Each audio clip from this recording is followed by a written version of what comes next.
Class 9th में chapter 3 है gravitation, तो उसके बारे में मैंने कल बताया था आपको, चैप्टर की स्टार्टिंग की थी। अब आज हम ऐसे ही पढ़ना है आगे, एक्सीलरेशन ड्यू टू ग्रेविटी। ठीक है, एक्सीलरेशन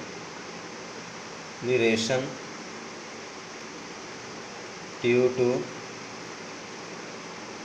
ग्रेविटी।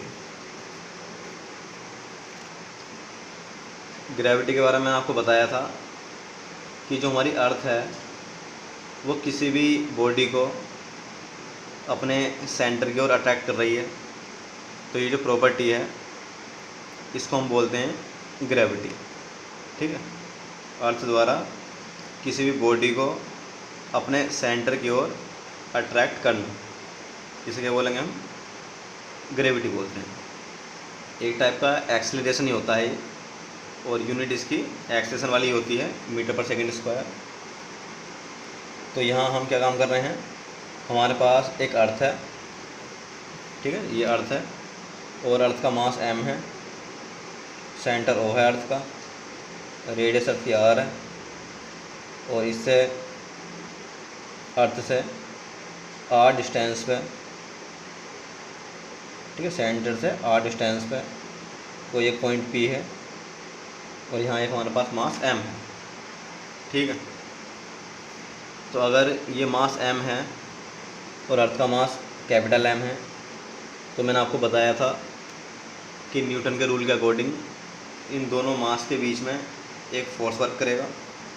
ठीक है, वो कितना होता है, gravitational force F equal G m1 m2 और अपॉन r स्क्वायर, इतना फोर्स वर्क करेगा।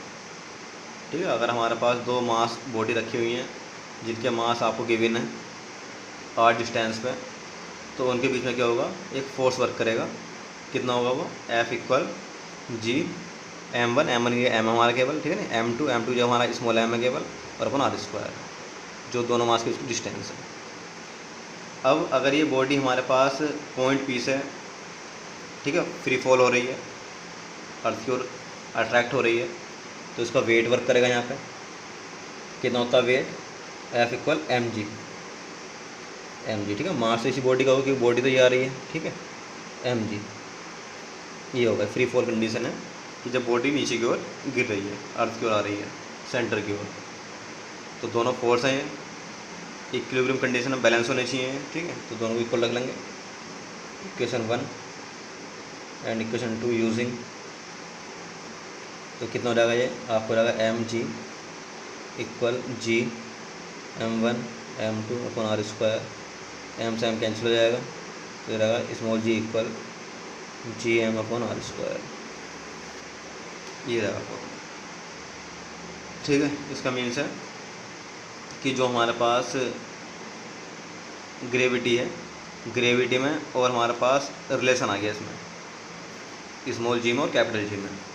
कैपिटल G को क्या बोलते हैं हम, यूनिवर्सल कांस्टेंट या यूनिवर्सल ग्रेविटेशन कांस्टेंट, और स्मॉल g को क्या बोलते हैं, ग्रेविटी। ठीक है, ये आपको याद रखना फॉर्मूला कि small g equal Gm upon r square. किसी भी न्यूमेरिकल में आप ऐसा भी लिख सकते हैं इंग्लिश में कि Gr स्क्वायर इक्वल Gm। ठीक है, ये हो जाएगा, ये आपको याद रखना है।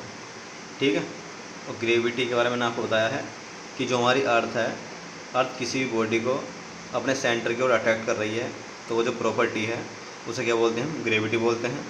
और ग्रेविटी की जो यूनिट होती है वो होती है मीटर पर सेकंड स्क्वायर। ठीक है, ऐसा यूनिट, तो ये आपको याद रखनी है। ठीक, अब इससे रिलेटेड न्यूमेरिकल किस टाइप से आता है, ठीक है, वो देख रहे हैं। जैसा हमारे पास एग्जाम्पल नंबर 4 दे रखा आपको, ठीक है, पेज नंबर 100 पर, calculate the value of small g, आपको स्मॉल g की वैल्यू निकालनी है अर्थ की सरफेस पे। अगर ऑब्जेक्ट जो है हमारे पास, ठीक है, उनके मास गिवन है, आपको मास की रखा आपको अर्थ का m 6 × 10⁻24 किलोग्राम, अर्थ की रेडियस भी आपको दे रखी है 6.4 10⁻6 मीटर। ठीक है, कैपिटल G भी आप यूज कर सकते हैं 6.67 10⁻11 ये वैल्यू आपको याद रखनी है कैपिटल जी की, मैंने आपको कल बताया था 6.67 और 10 की पावर माइनस का 11, ठीक है। ये वैल्यू आपको याद रखनी है। तो आपको स्मॉल जी की वैल्यू निकालनी है। तो ना आपको रिलेशन बताया है स्मॉल जी में और कैपिटल जी में GM/R²। ये वैल्यू पुट कर देंगे। जी की वैल्यू कितनी है 6.67, मास कितना है, रेडियस कितनी है,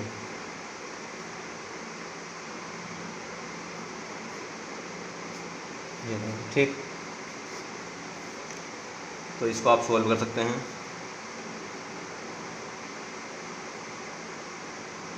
वैल्यू कितनी होंगी 24 पावर ये रही और 11 ये रही माइनस की, कितने बचेंगी पावर अभी 13 प्लस की 6.4 इंटू 6.4 ये जगह 10 के बाद 12, ठीक है। पॉइंट आगे 1 जीरो बढ़ जाएगा ऊपर, एक पॉइंट आगे एक और जीरो बढ़ जाएगा ऊपर, ये पॉइंट आगे 2 जीरो बढ़ जाएंगे नीचे, 0 1 कैंसिल हो जाएंगे ये।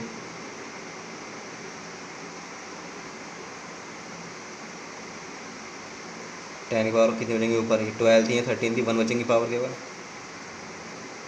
ठीक है। इसको आप सोल्व कर सकते हैं। जब आपको सोल्व करेंगे तो वैल्यू आपको मिल जाएगी 9.8 मीटर पर सेकेंड स्क्वायर स्मॉल जी। और वैसे भी जो हमारे पास अर्थ पर वैल्यू होती है ग्रेविटी की वो इतनी होती है, ठीक है। स्मॉल जी इक्वल 9.8 मीटर पर सेकेंड स्क्वायर। तो ये आपको याद रखनी है। कहीं कहीं न्यूमेरिकल में हम स्मॉल जी को 10 भी मान लिया करेंगे, ठीक है, 10 मीटर पर सेकेंड स्क्वायर। ये आपको याद रखना है। इसी के बाद हमारे पास इसी टाइप से हमारे पास जो इक्वेशन थी, हमने 3 इक्वेशन पढ़ी थी, इक्वेशन ऑफ मोशन। तो वो अगर फ्री फॉल वाली बात आ रही है तो वहाँ जो एक्सेलरेशन होगा ये वो आपका ग्रेविटी बन जाएगा, ठीक है। जैसे आपकी इक्वेशन क्या थी फर्स्ट, v = u + at, तो यहाँ कितनी बन जाएगी वो इक्वेशन, v = u + एक जगह g रहेगा gt। तो तब है जब बॉडी नीचे गिरा रही है, ठीक है। ऐसे ही क्या थी आपकी इक्वेशन, ये s = ut + ½ at²। तो यहाँ इक्वेशन बन जाएगी ये h = ut + ½ gt², ठीक है। ऐसे ही तीसरी इक्वेशन क्या थी आपकी, u² + 2as। तो यहाँ बन जाएगी इक्वेशन v² = u² + 2gh। क्योंकि पहले जो हमारे पास डिस्टेंस थी वो अब क्या बन जाएगी, हाइट बन जाएगी, है ना। जो ग्रेविटी है वो एक्सेलेरेशन का वर्क कर रही है यहाँ, और बॉडी ऊपर से नीचे की ओर गिर रही है अर्थ के ऊपर, तब है ये प्रॉपर्टी। अगर बॉडी को ऊपर की ओर फेंक रहे हो आप अपवार्ड डायरेक्शन में, तो जो ये फॉर्मूले में जी आएगा माइनस का, v = u - gt हो जाएगी पहली इक्वेशन। सेकंड हो जाएगी ut - ½ gt²। और थर्ड इक्वेशन आएगी आपकी u² - 2gh। तो ये इक्वेशन हो जाएंगी आपकी तीनों, ठीक है। तो ये इक्वेशन भी आप याद कर लेंगे। तो जो आज स्मॉल जी का और कैपिटल जी का रिलेशन है वो आप याद कर लेंगे, उसका डेरिवेशन करके देख लेंगे। और इन इक्वेशन से ही तीनों से एग्जाम्पल नंबर 8 है, एग्जाम्पल नंबर 9 है, एग्जाम्पल नंबर 10 है, ये हो रहे हैं। इन आप करके देख लेंगे। अगर बॉडी को ऊपर की ओर फेंक रहे हो तो ग्रेविटी माइनस की ली जाएगी, ये आपको याद रखना है। और अगर बॉडी नीचे की ओर फेंकी जा रही है, ठीक है, अप टू डाउन आ रही है, तो क्या होगी, ग्रेविटी प्लस की लेंगे। न्यूमेरिकल करते हुए ये आपको याद रखना है। तो बाकी और नेक्स्ट वीडियो में देखेंगे।